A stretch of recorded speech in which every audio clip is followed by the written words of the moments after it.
This is News 3 at 6.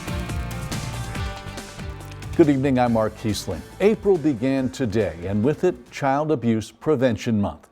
Health experts say at least 1 in 7 children experience child abuse or neglect, and the CDC says that number is likely much higher. An estimated 600,000 children are victims of child abuse each year. Close to 1,800 children die from it, and experts say that last number it has dropped in recent years, but is probably still too high. News 3's Joe Rahana spoke with local child advocacy leaders who say many cases of abuse go unreported each year. It's an emotional roller coaster for many who work with abused children. Speaking at an event to kick off Child Abuse Prevention Month, Franklin County Associate Judge Evan Owens describes a sexual abuse case by a stepdad using a knife. These stories are real.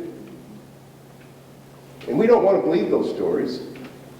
As adults, we want to think that nothing bad happens like that. We want to close our ears sometimes. They're very real. Owens was one of a handful of speakers at John A. Logan Friday afternoon.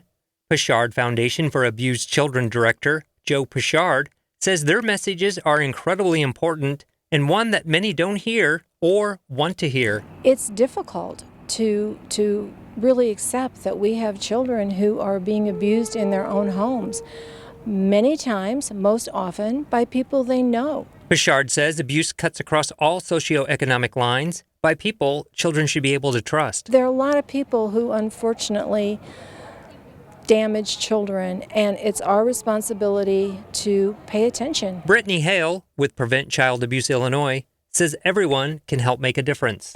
And I want people to remember, listen, if a child says something, take that at face value. It is your responsibility. If you hear something from a child, report it. You don't have to have proof to report, but if a child says something to you, remember that, report it. Call 1-800-25-ABUSE and remember it's your responsibility. Reporting in Carterville, Joe Rahana, News 3.